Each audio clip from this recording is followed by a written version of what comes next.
ईश्वर की देन है। आंध्र प्रदेश की लोक कथा।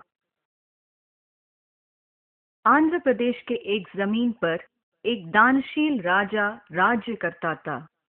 हर दिन दो भिखारी उसके पास भीख मांगने आया करते थे। वो उन्हें भोजन और पैसा दिया करता था। भीख लेने के बाद उनमें से बूढ़ा वाला भिखारी कहा करता था, ईश्वर देता है। उनमें से छोटा वाला भिखारी कहा करता था, हमारे महाराज की देन है।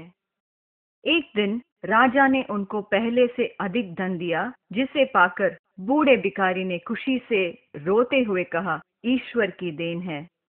राजा को बहुत गुस्सा आया और वह सोचने लगा, मैं इसका भरण पोषण करता हूँ और ये हमेशा यही कहता रहता है, ईश्वर की देन है, ईश्वर की देन है। अब समय आ गया है जब उसे इस बात का पता चले कि उसका असली हितकारी कौन है। अगले दिन उन सब को भीख देने के बाद राजा ने भिखारियों से उनके प्रायः जाने वाले मार्ग में से न जाकर दूसरे मार्ग से उन्हें जाने को कहा।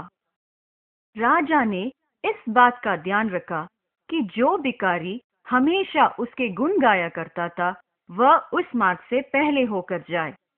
राजा ने आदेश दिया कि जिस सड़क से वह भिखारी गुजरेगा, उस सड़क पर सोने से भरी थैली रख दी जाए, जिससे कि वह थैली उसे ही मिले। लेकिन जैसे ही वह भिखारी उस सड़क से गुजरने लगा, वह सोचने लगा कि राजा ने उसे उस मार्ग से जाने को क्यों कहा। शायद वह चाहते हों कि मैं इस एकांत मार्ग का आनंद उठा सकूं। सचमुच ये काफी सुंदर और चौड़ी सड़क है।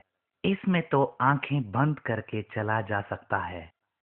और उसने अपनी आंखें बंद कर ली। परिणाम स्वरूप वह थैली को देख नहीं पाया। दूसरा भिखारी जो उसी के पीछे आ रहा था, उसने उस थैली को देखा और उसे उठा लिया। आज का दिन मेरे लिए बहुत ही शुभ है। ईश्वर ने मेरे लिए इनाम भेजा है। अगले दिन राजा ने उन भिखारियों से पूछा कि उसके भेजे हुए रास्ते पर उन्हें कुछ मिला कि नहीं, और वह बहुत उत्सुकता से छोटे वाले भिखारी की तरफ देखने लगा। लेकिन भिखारी ने अपना सर हिलाया। महाराज, सड़क तो बहुत सुंदर थी, लेकिन मुझे वहां कुछ नहीं मिला।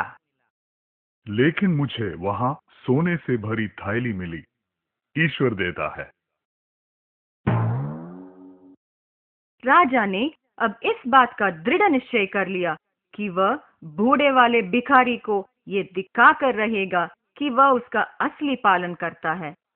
जैसे ही सारे भिखारी जाने लगे, राजा ने उस छोटे वाले को बुलाकर उसे एक कद्दू दिया। कद्दू को खोखला करके उसके अंदर चांदी के सिक्के भरे गए थे, लेकिन भिखारी ये नहीं जानता था। रास्ते में उसने कुछ पैसों के लिए उसे एक व्यापारी को बेच दिया। अगले दिन राजा ने उन भिखारियों से पूछा यदि कोई महत्वपूर्ण घटना पिछले दिन घटी, और वह बहुत उत्सुकता से छोटे वाले भिखारी की ओर देखने लगा। कुछ नहीं महाराज, आपने जो कद्दू मुझे दिया था, मैंने उसे बेचकर पहले से अधिक पैसे कमा लिए हैं। राजा को बहुत गुस्सा आया, लेकिन उसने अपने गुस्से को व्यक्त नहीं किया। और तुमने क्या किया? क्या तुमने भी पहले से अधिक कमाया? महाराज, निश्चित रूप से मैंने कमाया। जैसे ही मैं एक व्यापारी की दुकान के सामने से गुजर रहा था, उसने मुझे बुलाकर एक कद्दू दिया। जब मैंने उसे घर ले जाकर काटा, तो मैंने उसे चांदी के सिक्कों से भरा हुआ पाया। जैसे मैं हमेशा कहता आया हूँ, ईश्वर देता है।